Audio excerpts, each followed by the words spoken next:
Sans même connaître vraiment les règles et le but du jeu, 7 milliards de joueurs y déplacent leurs pions comme ça leur chante.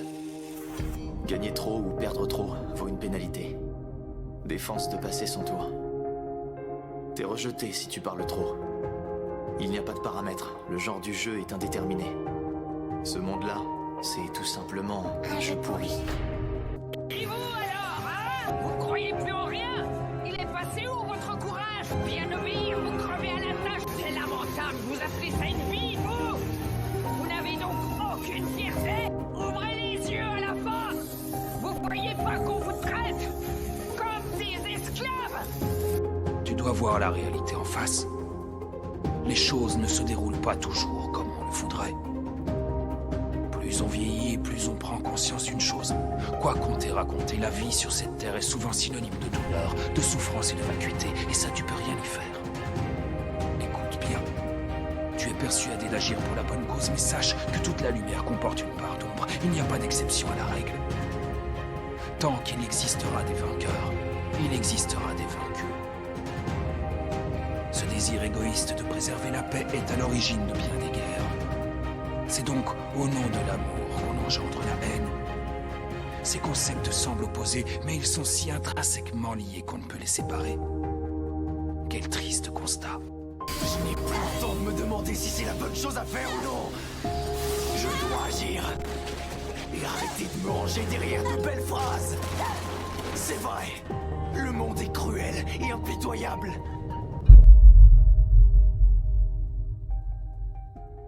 Si l'on se réfère au darwinisme, l'humanité serait considérée comme étant l'espèce supérieure, comme la forme de vie, comme le vivant au sommet de la chaîne alimentaire. Car l'être humain serait doté de raison, d'une certaine capacité de réfléchir et le plus important, de penser. Contrairement aux autres espèces animales, car l'être humain est également un animal appartenant à l'ordre des primates et plus connu sous la dénomination d'Homo sapiens, qui veut dire l'homme moderne. Bien sûr, tout cela pris d'un point de vue purement athéiste et scientifique, puisque selon la religion, on est né poussière. L'homme est censé avoir les capacités intellectuelles les plus évoluées. Dans la nature et à l'état sauvage, si on prend par exemple un animal comme une lionne, elle pourrait donner naissance à un bébé et le dévorer par la suite, en fonction de ses nécessités. Sauf qu'un être humain ne ferait jamais une telle chose. On en vient alors à se demander comment ce vivant soi-disant doté de pensée peut-il se permettre d'autant agir de manière irrationnelle et même d'aller à contre-nature. Ce qui rend l'être humain vraiment différent de toutes les autres créatures sur Terre, ce n'est pas son corps relativement faible et ses sens inférieurs, mais sa capacité à coopérer de manière flexible au sein de grands groupes, contrairement par exemple aux ruches d'abeilles strictes ou aux meutes de loups intimes et restreintes. Dans ses origines, c'est grâce à l'évolution de son cerveau que l'être humain est parvenu à réaliser des choses qui semblaient être impossibles pour le vivant auparavant. En 1. Développer rapidement des connaissances. 2. Préserver les connaissances acquises au fil des générations. 3. S'appuyer sur les connaissances passées pour acquérir des connaissances encore plus approfondies. Car jusqu'alors les informations se transmettaient de génération en génération, principalement par la génétique, et ce n'était pas efficace. Sauf que l'humanité connut et connaît une évolution d'une rapidité inimaginable et exceptionnelle. Par exemple, aujourd'hui lorsqu'un individu obtient son bac, il est dit que toutes les connaissances qu'il apprendra durant ses 5 années d'études supérieures dans son domaine seront obsolètes lorsqu'il obtiendra son diplôme de bac plus 5, car la civilisation est en constante évolution. Donc nous vivons actuellement à l'époque la plus prospère que l'humanité n'ait jamais connue. Mais l'on constate que pour l'homme moderne, vivre dans un monde aussi sophistiqué et conçu pour répondre à tous ses besoins lui donne le luxe de s'oublier et de ne pas se soucier de sa réelle survie. Accroche-toi bien, parce que les gens ont parfois du mal à suivre le cheminement de ma pensée. L'humanité. Parlons des pauvres. Mais avant, mettons les points sur les i. Dans les sociétés humaines, la pauvreté est définie et communément admise comme étant le fait pour un individu d'être en déficit financier. C'est faux. Plus simplement encore, la pauvreté désigne le fait d'être dans une situation d'infériorité matérielle par rapport aux individus les plus favorisés. Cela se traduisant par les difficultés à subvenir à ses besoins et à ceux de ses proches. En fonction des sociétés et des situations, les sociologues et chercheurs établissent différents types de pauvreté, tels que la pauvreté absolue, la pauvreté relative, la pauvreté humaine et bien d'autres. Mais de manière générale, un pauvre, c'est quelqu'un qui est en déficit pécuniaire, qui n'a pas assez d'argent. Cette définition de la pauvreté par la société est erronée et inexacte. Car en réalité, s'il faut donner une définition complète et universelle au mot pauvreté, ce serait que la pauvreté est un déficit intellectuel. C'est l'incapacité d'un individu à faire usage d'un raisonnement rationnel et pragmatique. En clair, un pauvre, c'est quelqu'un de stupide, de débile. Exemple, prenons deux êtres humains lambda, deux pères de famille de la classe moyenne. Imaginons le scénario qu'à un même instant T, l'un des enfants de ces deux pères de famille tombe malade, d'une maladie très rare qui engage leur pronostic vital et dont le seul moyen pour la soigner est une opération très coûteuse d'une valeur d'1 million d'euros. Déjà, les individus réussissant à atteindre une telle somme au cours de toute leur vie sont extrêmement peu nombreux. Bien sûr, ces deux hommes sont à des années-lumière d'avoir cette somme d'argent dans leur compte bancaire ou de pouvoir la trouver. Mais comme une gifle de la vie, ces deux pères de famille se retrouvent dans la nécessité de trouver une telle somme d'argent dans un délai de 1 mois pour sauver la vie de leur bien-aimé enfant. Le temps imparti se termine et les deux hommes se présentent devant le docteur. L'un a réussi à réunir la somme d'argent et l'autre non. L'un a sauvé la vie de son enfant et l'autre non. L'un va voir son enfant vivre et l'autre va voir son enfant mourir. D'après toi, pour le docteur qui fera l'opération, lequel de ces deux hommes va-t-il considérer comme riche et lequel considérera-t-il comme pauvre? Oui, le riche sera celui qui a réussi à trouver l'argent et le pauvre sera celui qui aura échoué. Donc oui, en réalité, un pauvre c'est quelqu'un qui n'est pas intelligent, car la définition la plus simple de l'intelligence est que l'intelligence est la capacité d'un individu à trouver des solutions aux problèmes qu'il rencontre quotidiennement dans sa vie. L'un des pères de famille a trouvé une solution, peu importe laquelle c'était, et l'autre non. L'un est intelligent et l'autre stupide. Tu l'auras compris, si un individu se dit intelligent, mais qu'il ne réussit toujours pas à trouver des solutions aux problèmes qu'il rencontre dans sa vie, c'est qu'en réalité, il n'est pas intelligent. Car quelqu'un d'intelligent, c'est un solutionneur, peu importe la difficulté qui se présente à lui. On comprend mieux pourquoi les pauvres sont pauvres maintenant. Car s'ils étaient intelligents, ils trouveraient forcément un moyen pour avoir l'argent qu'ils désirent. Donc, non, un pauvre ce n'est pas quelqu'un qui n'a pas d'argent, mais plutôt quelqu'un qui ne sait pas réfléchir ou qui ne le fait pas correctement de manière à combler ses besoins. De même, dans une entreprise, pour deux salariés fraîchement sortis de l'école et postulant à un poste de niveau débutant, même sans prendre en compte l'expérience, un cadre est mieux payé qu'un technicien. Mais pourquoi? C'est parce que le cadre a fait plus d'années d'études que le technicien. Donc il est considéré comme avoir plus de compétences et connaissances que le technicien. Donc il est considéré comme être capable de résoudre bien plus de problèmes que le technicien. Le cadre est alors considéré comme être plus intelligent que le technicien. Raison pour laquelle c'est son supérieur, le cadre est donc plus riche que le technicien. Et c'est pareil avec la richesse et la pauvreté. L'authentique richesse, c'est la connaissance et l'authentique pauvreté, c'est l'ignorance et non le manque d'argent. Bien sûr, cela reste à nuancer.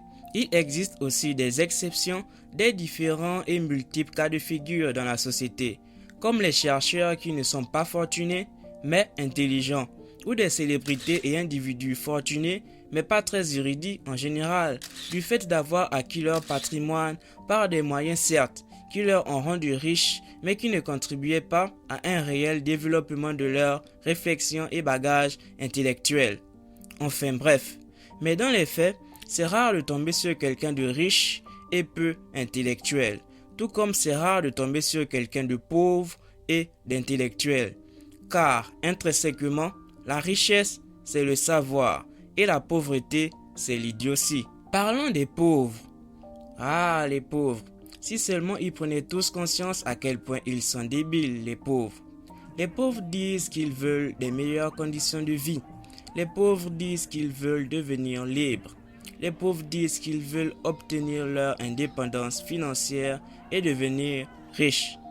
Mais pour devenir riche, il faut avoir entre autres une certaine éducation financière et intelligence financière. Il faut identifier ses actifs, il faut identifier ses passifs et travailler à fructifier uniquement que ses actifs, tout en éliminant ses passifs. C'est tellement simple. Bien sûr, cela ne s'apprend pas à l'école. Travailler sur soi est la seule méthode qui permettra à un individu d'acquérir de telles connaissances. Un actif étant en économie toute activité qui engendre une entrée de ressources et gain d'argent, un passif étant toute activité qui engendre une sortie de ressources et perte d'argent. Mais étonnamment, les pauvres s'enfoncent eux-mêmes dans des gouffres financiers et viennent se plaindre par la suite. Je me suis toujours demandé depuis l'enfance pourquoi est-ce que les pauvres font-ils des enfants? Mais pourquoi est-ce que les pauvres font-ils des bébés et se reproduisent-ils en masse et bien plus que les riches? Donc, on a un homme lambda qui est incapable de subvenir à ses besoins, qui choisit de s'accoupler à une femme lambda, également incapable de subvenir à ses propres besoins, pour ensuite donner la vie à un amas d'individus, car non, un seul ça suffit pas, dont ils seront incapables de subvenir aux besoins dans un tel monde sans pitié. Et ce sont ces mêmes pauvres qui disent après que les riches sont égoïstes. Pourtant, le riche qui peut apporter lui une vie agréable et réellement décente à au moins 1 million d'enfants ne se contente de n'avoir qu'un seul ou deux. Mais entre le riche et le pauvre, lequel des deux est réellement égoïste? Déjà, c'est quoi la différence entre un enfant humain et un chien ou un animal domestique? Eh bien, ces deux êtres vivants accomplissent exactement le même but: donner de l'affection, de l'attention et combler les besoins émotionnels de leur propriétaire. Donc c'est juste de la compagnie. Sauf que l'enfant vivra plus longtemps que le chien pour devenir au final un individu qui contribuera au fonctionnement de la structure sociale. Et si jamais ça se passe mal avec l'un de ses enfants, le pauvre pourra toujours se contenter des autres. Le problème qui se pose ici n'est pas celui d'avoir une progéniture, non, mais plutôt le moment de sa vie où un individu choisit d'en avoir. Là est l'erreur des pauvres, car en suivant bêtement leur construction sociale et se conformant à leur environnement, ils s'empêchent de comprendre que c'est bien plus judicieux pour un être humain de passer les premières années de sa vie à bâtir sa fortune quand il n'a encore aucune responsabilité que de le faire lorsqu'il a des charges à gérer. On comprend alors qu'il est d'abord préférable de se construire soi-même et d'ensuite faire des enfants que de fonder une famille pour chercher par la suite des moyens de leur offrir une belle vie. Si réellement les pauvres avaient de l'affection pour leurs enfants, ils choisiraient d'abord de devenir riches. Donc en réalité, ce sont les pauvres les égoïstes, enfin sur ce point, car ils font venir dans ce monde des pauvres enfants qui mèneront des vies misérables tout comme la leur, dont ils sont incapables d'offrir une existence décente et en plus qui devront satisfaire leurs déficits émotionnels.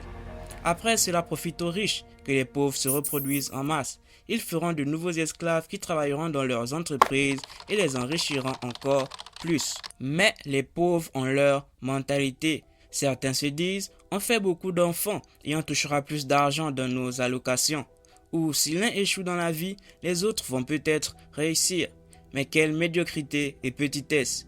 Oui, les enfants c'est sacré, mais quand on est assez compétent pour bien les élever. Mais des idiots donnent naissance à des idiots qui élèveront à leur tour des idiots et ainsi de suite. On comprend mieux pourquoi dans notre civilisation, les familles pauvres sont habituellement nombreuses et les familles riches sont habituellement peu nombreuses. Enfin, cela reste à nuancer, mais on a une piste de réflexion. Et on s'arrête de détailler ici. Donc les pauvres disent qu'ils veulent devenir riches, mais passent leur vie à se créer des passifs. Ils ont des animaux domestiques sur lesquels ils dépensent leur argent pour combler leurs déficiences émotionnelles. mais abandonnent ensuite ces mêmes animaux quand ils s'aperçoivent que leur survie est la seule vraie priorité. Pathétique.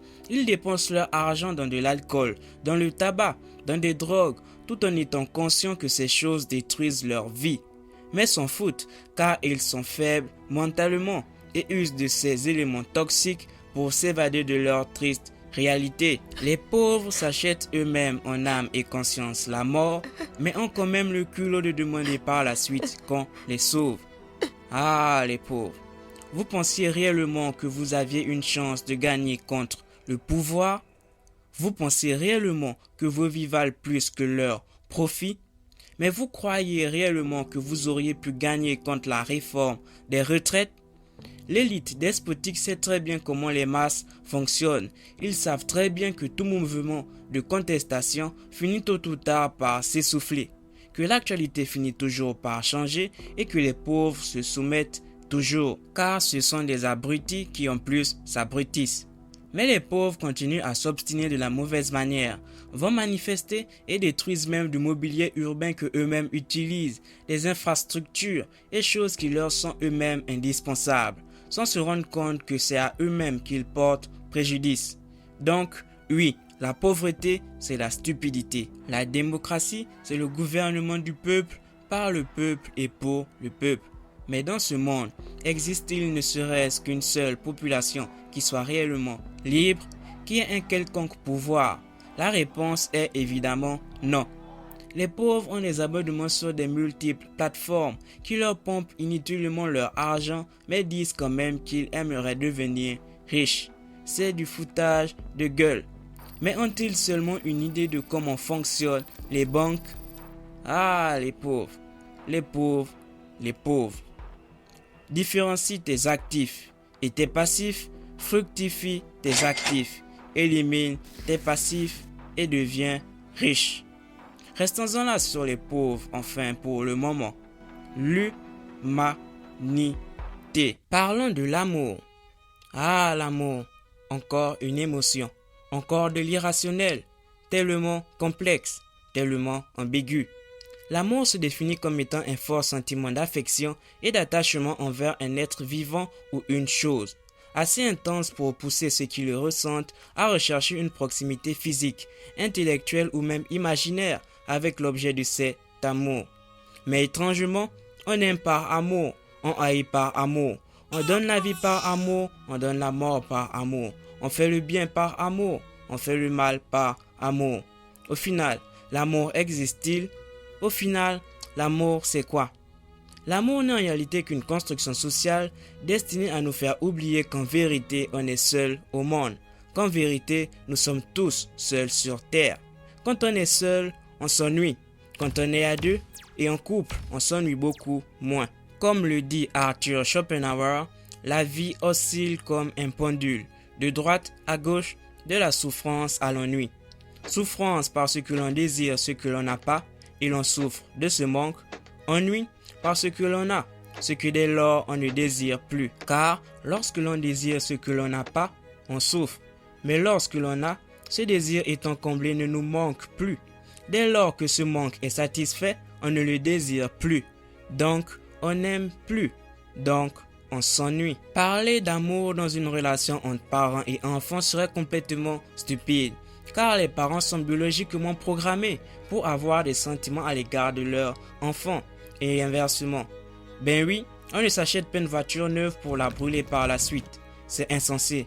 De même, l'histoire et la civilisation nous a déjà démontré à maintes reprises que des atrocités pouvaient exister entre parents et enfants. Si ce que l'humanité appelle l'amour devait réellement exister, ce serait peut-être l'affection que deux individus d'aucune consanguinité, ne se connaissant ni d'Adam ni d'Ève, choisiraient d'avoir l'un pour l'autre, dans le but de faire leur chemin de vie ensemble. Mais encore une fois, outre le fait biologique, on s'accouple car entre autres nous détestons la solitude.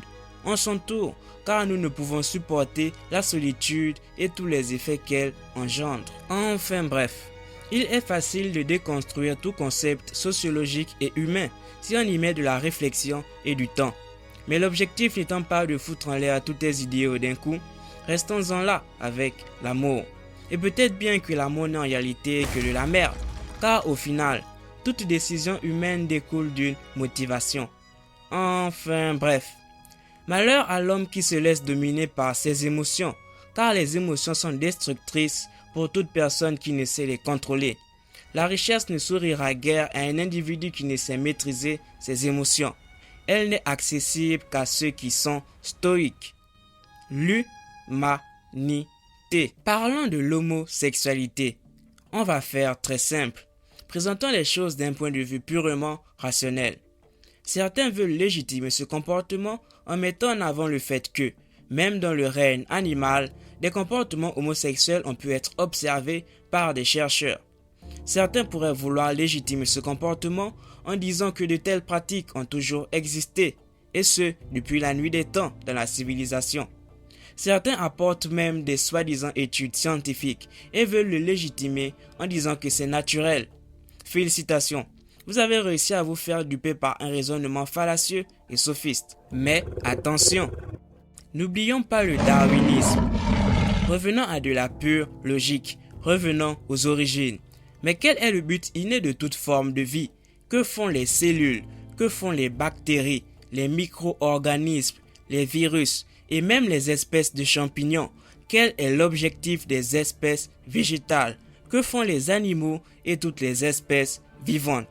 Elles se multiplient, elles se répliquent, elles se reproduisent. Alors, si l'objectif intrinsèque de toute espèce vivante est de se reproduire, de proliférer pour pérenniser l'espèce, puisque l'être humain est une espèce vivante, donc l'objectif de l'humanité est également de se reproduire et de procréer pour garantir la survie de l'espèce. Étant donné que le mode de reproduction de l'espèce humaine est sexué et ne peut se faire que par la fusion entre deux cellules reproductrices, dont une mâle et une femelle, comment alors l'homosexualité peut-elle être naturelle? Dans la mesure où deux êtres humains ou deux êtres vivants de même sexe ne peuvent procréer en s'accouplant ensemble. Donc, l'homosexualité, peu importe l'espèce vivante qui est un mode de reproduction précis, est contre nature. Donc, pour l'humanité, l'orientation sexuelle que l'on appelle homosexualité est une anomalie et déviance contre nature et irrationnelle. En clair, ce n'est pas légitime, ce n'est pas normal. Certains peuvent présenter l'argument qu'il existe l'AMP ou PMA et la GPA, sauf que de tels procédés ont été inventés à l'origine pour permettre aux couples hétérosexuels qui ne pouvaient procréer normalement d'avoir des enfants et donc de pérenniser la civilisation tout en solutionnant leurs défaillances. Si des progrès en médecine ont été réalisés et que la chirurgie a été inventée, c'était à l'origine pour remplacer des organes défaillants pour corriger des malformations et non pour refaire des poitrines, des fessiers et autres parties du corps du fait des complexes et non-acceptations esthétiques de certains humains. Le pire, c'est que depuis que l'humanité se prend pour Dieu, des hommes deviennent des femmes et des femmes deviennent des hommes en ayant recours à de la chirurgie. La science connaît des progrès pour améliorer les conditions de vie de l'humanité et non pour favoriser ses comportements amoraux et contre nature. De plus, si tous les êtres humains de même sexe se mettaient ensemble, la civilisation serait vouée à disparaître. On comprend alors que selon les lois naturelles et dans ses origines, contrairement à l'humanité, tous les êtres vivants constitués de deux sexes opposés n'ont pas des rapports sexuels que pour soulager leurs besoins hormonaux, leurs pulsions naturelles et leurs désirs charnels et biologiques, mais plutôt pour se reproduire. Et oui, on ne s'envoie pas en l'air simplement parce que c'est bon, mais en premier lieu pour faire des bébés et maintenir l'espèce. Donc, si l'homosexualité c'est juste pour le plaisir, juste par préférence, cela ne peut en aucun cas être normal. Mais comme à son habitude, pour satisfaire son besoin de faire de nouvelles expériences et son éternel mécontentement, l'être humain ne fait que se détourner, que se pervertir sans faire usage de raison, sans poser des limites. Qu'à cela ne tienne, nous vivons dans un monde libre.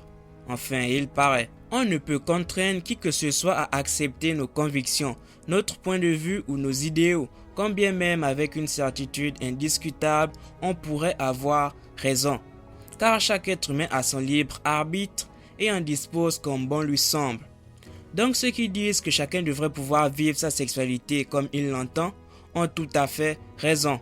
Après tout, c'est une habitude pour l'humanité de se diriger vers sa propre perte, du fait de son libre arbitre. Alors, tout bon pragmatique ne devrait pas être homophobe ou manifester de l'hostilité à l'égard des homosexuels. Comme le disait si bien Jacques Brel, la bêtise, c'est terrible. Il n'y a pas de gens méchants, il y a des gens bêtes et des gens qui ont peur.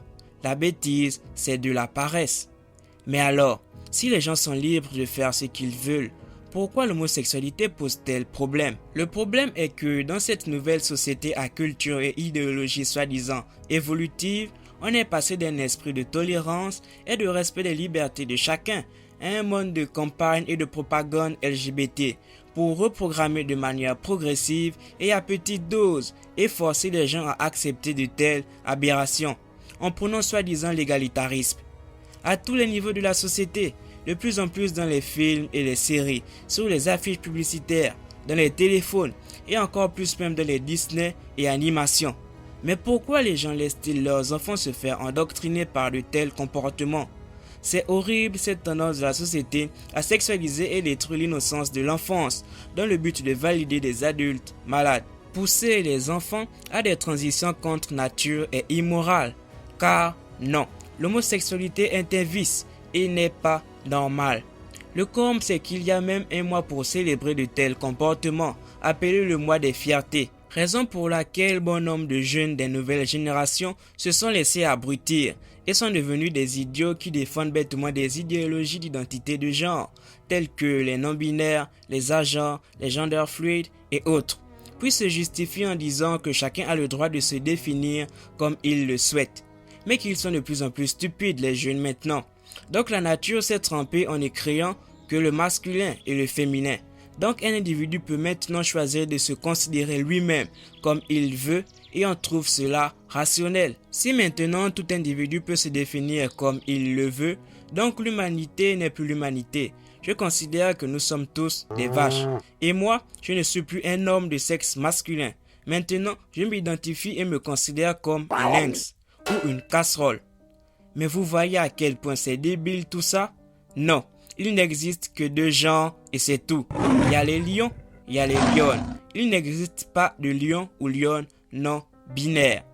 Mais apparemment, c'est l'être humain qui est soi-disant doté de pensée qui est bien plus con que les animaux. Et la connerie s'est aggravée. Maintenant, c'est L, G, B, T, Q, Q, I, A, P, 2S, plus, c'est de la foutaise, un foutou et de l'idiotie.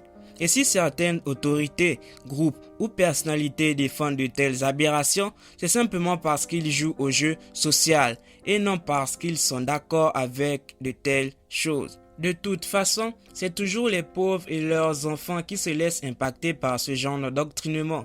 Ça les abrutit encore plus. L'humanité arrêtera-t-elle un jour de s'autodétruire? Oui, chaque être humain a peut-être son libre arbitre et peut choisir comme bon lui semble son orientation sexuelle.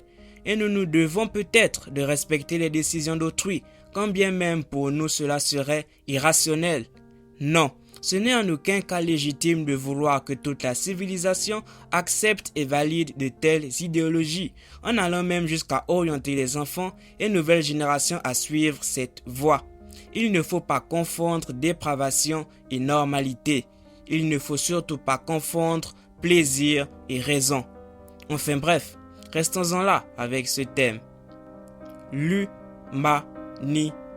Parlons de la famille, parlons des amis. Ah, la famille. Ah, les amis. Mais quelle grosse blague. Une famille n'est qu'un ensemble d'individus potentiellement consanguins, choisis aléatoirement pour cohabiter ensemble. Est-ce que c'est normal? Pourquoi si une personne vous est liée par le sang, cela devrait automatiquement la rendre plus importante, plus méritante que qui que ce soit d'autre? C'est peut-être pour cela que tout type d'aberrations sont observées entre membres d'une même famille. Dire que la famille passe avant tout le reste est stupide. Comme le dicton le dit si bien, le mal ne vient jamais de loin. Et c'est toujours l'environnement le plus proche d'un individu qui souhaite le plus sa perte, qui représente un obstacle à son succès et qui le plus souvent ruine sa vie. Ah oui, La famille a peut-être une utilité dans la mesure où si un individu a besoin de dons de sang ou d'une transplantation d'organes, ce serait bien plus simple avec les membres de sa famille, étant donné la génétique. Donc, une famille peut être utile dans la mesure où elle représente une parfaite et gratuite banque d'organes et autres en cas de nécessité. Enfin bref, cela reste une piste de réflexion. Et les amis? L'amitié n'est qu'une relation dans laquelle des individus choisissent de collaborer pour se satisfaire mutuellement. Après tout, les gens nous sont fidèles tant qu'ils ont quelque chose à y gagner. Mais au final, existe-t-il ne serait-ce qu'une seule personne qui en vale la peine? Toute relation humaine étant régie par la loi de l'utilité, pourquoi parle-t-on alors en termes d'émotion? Encore que lorsqu'une émotion entre en compte, elle est rarement positive. La jalousie domine toujours l'indifférence. L'apathie est généralement plus présente et bien plus observée que l'empathie. La famille et les amis ne seraient-ils pas en réalité des personnes sans intérêt à qui nous accordons nous-mêmes de l'importance et dont nous profitons également? Car, après tout, les blessures de nos cœurs, on se les inflige soi-même. L'humanité. Parlons du divin, parlons de Dieu. Dieu existe-t-il? Si oui. Nous aime-t-il? Si oui. Pourquoi l'humanité est-elle ainsi? Dieu ne serait-il pas un être joueur qui observe passivement ses créatures sans jamais intervenir? Mais pourquoi l'homme juste souffre-t-il? Et pourquoi l'homme injuste connaît-il le bonheur? Mais un simple mortel ne pourra jamais résoudre de tels mystères. Comme le dit le petit enfant à Saint-Augustin, avec les seules ressources de la raison humaine, même épuisées, un mortel ne pourrait jamais comprendre les profondeurs du mystère de la Trinité. Donc, il n'est sûrement pas bon de se questionner sur certaines idées qui dépassent notre entendement, à moins bien sûr de vouloir devenir fou. Aussi, tout ce que l'humanité appelle vérité n'est-elle pas qu'une illusion, puisqu'au final, chaque individu ne définit-il pas sa propre vérité en fonction de ses connaissances et convictions?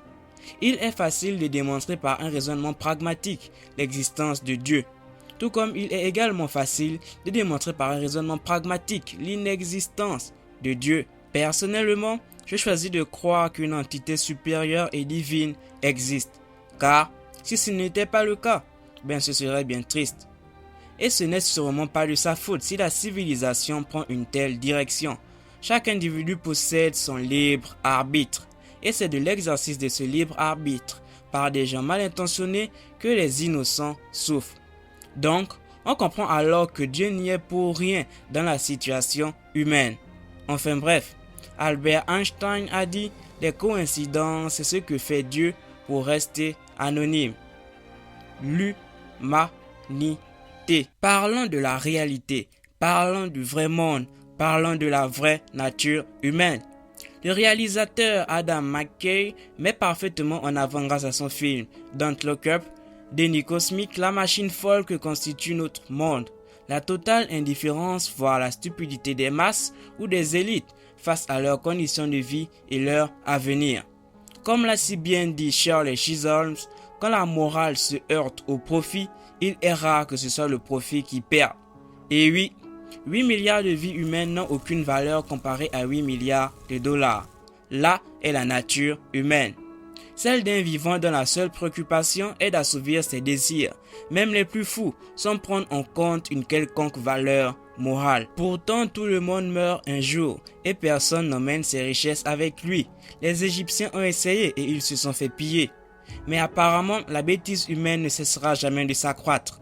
Cette œuvre métaphorique de fiction qui porte un message, celui d'alerter sur un sérieux problème et d'avoir des réflexions en rapport à la civilisation, est pourtant accueillie avec des critiques positives, mais ne reste malgré tout qu'une réalisation parmi tant d'autres. Au final, bon nombre de réalisateurs, de scénaristes ou de producteurs, de mangaka ou de dessinateurs, d'auteurs et bien d'autres, ces individus qui sont des êtres humains comme nous, qui ont compris dans un certain sens le vrai fonctionnement du monde, s'acharnent tant bien que mal et à leur manière dans leurs œuvres à vouloir réveiller les consciences des gens et leur faire comprendre la réalité.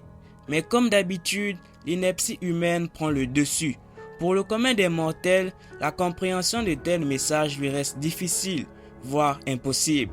et il reste enfermé dans ses idées que ce n'est que de la fiction tout en profitant du divertissement. Certes, il y a de la fiction et bon nombre d'entre elles mettent en avant l'incessant manichéisme, l'incessant combat entre le bien et le mal, mais pas que, car pour la grande majorité, ces œuvres sont porteuses d'un message, de questions existentielles, d'une philosophie en rapport à l'humain qui doit être décryptée et comprise par le téléspectateur. Cette compréhension l'aidera peut-être à mieux comprendre son environnement et à se libérer de ses entraves, sans même parler des réalisations inspirées d'histoires réelles. Oui, dans la fiction, le gentil, le héros, le protagoniste gagne toujours, car dans la vraie vie, c'est rarement voire jamais le cas. Mais si seulement l'être humain se rendait compte que ce qu'il considère comme une fiction n'est en réalité que sa simple et pure réalité. Mais non, pour l'humanité, vivre dans une illusion et un total déni lui étant bien plus facile et confortable, nous regardons passivement nos écrans sans vouloir apprendre ni comprendre et retournons par la suite dans nos vies banales et pathétiques, comme si de rien n'était. Car la seule et unique vérité déchirante et indicible de l'humanité est que tout le monde s'en fout. Ce n'était que des brides de réflexion portées sur des grandes questions. Bref, oui, on l'a compris, le monde actuel est pourri et corrompu. Les gens sont méchants, la société est wokiste, comme certains disent, bla bla bla. Et tous les laïus ou réflexions possibles. Mais pourquoi ? Et y a-t-il des solutions ? Le hic est que l'humanité encourage, soi-disant pour son propre bien, l'émergence de nouvelles sociétés humaines avec des idéologies égalitaristes et libertaires, en rejetant l'élitisme et favorisant le relativisme, le laxisme, le progressisme, la discrimination positive, et cela contribue au final à créer un monde simulacre. En bref, en voulant améliorer le monde, on l'abîme un peu plus chaque jour avec des solutions peu réfléchies, créant au final un monde encore plus défaillant. Enfin, seulement pour les pauvres. On comprend alors qu'on n'essaye pas de sauver le monde. Le monde ne veut pas être sauvé. On n'essaye pas de sauver les gens. Les gens ne veulent pas être sauvés. On se mêle de ces oignons et on les laisse tous s'entre-déchirer, s'enfoncer. Paradoxalement, si chaque être humain comprenait qu'on ne se concentre que sur ce que l'on peut contrôler, en négligeant tout le reste, et que la seule solution est de se sauver soi-même, le monde serait enfin moins défaillant. Mais l'humanité est peut-être bien sadique dans la mesure où elle prend un malin plaisir à se foutre elle-même en l'air. Certains ne comprennent pas pourquoi les gens qui réussissent dans leur vie sont égoïstes et pourquoi ils les regardent de manière méprisante. Mais c'est simplement parce que ceux qui réussissent font de grands sacrifices. Ils payent le prix. Et après toute leur souffrance, le succès leur a enfin souri. Donc pour eux, voir des gens normaux fainéants qui pleurnichent pour un rien, c'est juste pathétique, car ils sont tous inconscients. Si seulement les masses arrêtaient d'être des crétins. Mais pourquoi les pauvres veulent-ils tout le temps qu'on leur vienne en aide ? Ne peuvent-ils pas enfin se prendre en main ? Ne peuvent-ils pas arrêter de se victimiser, de se plaindre et enfin de prendre leur vie en main? Et ce n'est pas de la faute des riches si les pauvres sont pauvres. D'ailleurs, bon nombre de riches étaient des pauvres. Les seuls fautifs sont les pauvres eux-mêmes et leur totale incompréhension du monde dans lequel ils vivent. Tu l'auras compris, dans un monde de désinformation, dans un monde où l'humain préfère le minimum de confort autorisé sans trop se poser de questions, dans un monde où que de se consacrer à la découverte de soi, à la recherche de son individualité et de ce qui les rend uniques, les gens préfèrent se fondre dans des groupes parce que ce qui compte le plus au monde, c'est de se sentir accepté dans un monde où lorsque l'on aborde des sujets comme par exemple l'homosexualité, on se fait automatiquement catégoriser d'homophobe, quand bien même nos propos seraient rationnels. Dans un monde où les masses ne veulent s'instruire, ne veulent pas souffrir, mais veulent un monde utopique où tout leur est dû simplement parce qu'elles le demandent en oubliant leur propre histoire et les origines de la civilisation dont elles font partie. Dans ce monde où l'humanité, dans sa quête incessante du confort de vie, ne cesse de s'abrutir, mais dans un tel monde anormal, avec des problèmes aussi complexes, seule la richesse permettra à un individu de mener une existence agréable. Car on ne peut réparer le monde et la civilisation est devenue une grosse blague. On retient alors que la civilisation humaine est en progressif, silencieux et profond déclin, et cela dans tous les domaines. Mais que peut-on y faire? Au final, personne ne veut être sauvé. Au final, tout le monde s'en fout. Les gens disposent de leur libre arbitre comme bon leur semble. Que la pauvreté n'est pas une incapacité financière, mais plutôt intellectuelle. De nombreux êtres humains s'autodétruisent tout seuls, 87% selon des études, que chaque individu doit prendre personnellement conscience de son existence et de sa réelle valeur dans l'échelle sociale. Car si dans le temps l'esclavage était de race, aujourd'hui elle est intellectuelle et a pour but de favoriser l'ignorance et déclin des facultés mentales.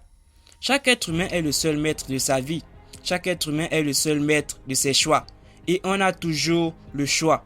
Si tu fais partie de ceux qui ont choisi d'être des sous-merdes, félicitations et belle vie de souffrance à toi. Si tu fais partie de ceux qui ont choisi de prendre leur vie en main, félicitations et bonne chance à toi. Car les limites de nos vies, nous les fixons nous-mêmes. Enfin bref, après il faut nuancer. Étant donné que notre environnement nous définit, au final, la vie n'est qu'une question de croyance. On doit juste choisir pour vrai toutes croyances qui nous permettent d'évoluer et choisir pour erroner toutes celles qui nous empêchent de nous épanouir. Car la vérité et la réalité est subjective. Peu importe le devenir de ce monde d'amalgame irrationnel et direction prise par l'humanité, un riche aura toujours la liberté de choisir sa vie. Et c'est la seule solution qu'un individu pour contrer cette évolution défaillante. Mais qu'attends-tu alors pour devenir riche? Mais à quoi bon? À quoi bon se débattre autant? À quoi bon se débattre pour tant de futilité? Si la condition première de l'humanité, c'est l'ignorance et le confort illusoire de ses habitudes de pensée, si c'est bien de poursuivre ses rêves, mais que le poursuivre, ça veut aussi dire qu'on est paradoxalement en train de le rater chaque seconde où on est en train de le poursuivre, cela voudrait alors dire qu'au final, rien n'a de l'importance. Après tout, un rêve n'est beau tant qu'on peut l'imaginer. Une fois réalisé, il meurt.